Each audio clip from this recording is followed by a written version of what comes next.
চলমান পরিস্থিতি নিয়ে শুক্রবার সকালে রাজধানীর ধানমন্ডিতে আওয়ামী লীগ সভাপতির রাজনৈতিক কার্যালয়ে সংবাদ সম্মেলনে আসেন দলের সাধারণ সম্পাদক ওবায়দুল কাদের। শিক্ষার্থীরা কোনোভাবেই সরকারের প্রতিপক্ষ নয় জানিয়ে ক্ষমতাসীন দলের সাধারণ সম্পাদক বলেন, মূল দাবির সুরাহা হয়েছে। শিক্ষার্থীরা কারো অশুভ কৌশলের ঢাল না হয়ে ক্লাসে ফিরে যাবেন, এটাই সরকারের প্রত্যাশা। শিক্ষার্থীরা কোনো অবস্থাতেই সরকারের প্রতিপক্ষ নয়। তারপরে একটি মহল সরকার বনাম শিক্ষার্থী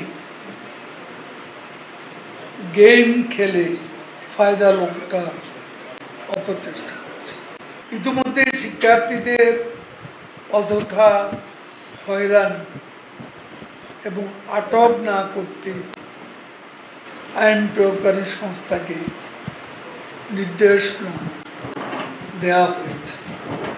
শিক্ষার্থীদের প্রধান দাবি যেহেতু পূরণ হয়েছে, সেহেতু আমরা বিশ্বাস করি শিক্ষার্থীরা শ্রেণীকক্ষে পরীক্ষার হলে ফিরে যাবে। তারা কারো অশুভ রাজনীতি ঢাল হিসাবে ব্যবহার হোক, এটা জাতি চায়।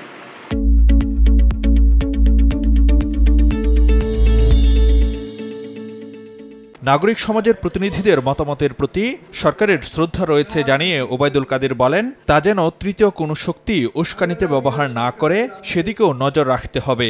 ব্যক্তিগত মতের প্রতি শ্রদ্ধা জানাই, কিন্তু তাদের মতামত প্রকাশের সুযোগকে কাজে লাগিয়ে তৃতীয় কোনো স্বার্থান্বেষী মহল যেন উস্কানি সৃষ্টি করে কাজে ব্যবহার না করতে পারে, সে বিষয়ে সকলকে দায়িত্বশীল হওয়া উচিত। রাষ্ট্রের নাগরিক হিসেবে সকলের চলমান সংকট থেকে উত্তর ধৈর্য ধারণ করা সমস্যা। জামায়াতের রাজনীতি নিষিদ্ধ ইস্যুতে বিএনপি মহাসচিবের বিবৃতির সমালোচনা করে আওয়ামী লীগ সাধারণ সম্পাদক বলেন, এতে স্পষ্ট হয়েছে জামাতের সঙ্গে বিএনপি নিবিড় বন্ধন। এতেই বিএনপির তীব্র জামাত প্রীতি পরিষ্কার হয়ে উঠেছে। ওবায়দুল কাদের জানান, চলমান পরিস্থিতিতে পর্যায়ক্রমে পেশাজীবী সহ সমাজের বিভিন্ন স্তরের প্রতিনিধিদের সঙ্গে মতবিনিময় করবেন প্রধানমন্ত্রী। এছাড়া প্রতিটি হত্যাকাণ্ডের সুষ্ঠু তদন্তে সরকার বদ্ধপরিকর। ফারুক ভিয়া রবিন, সময় সংবাদ, ঢাকা।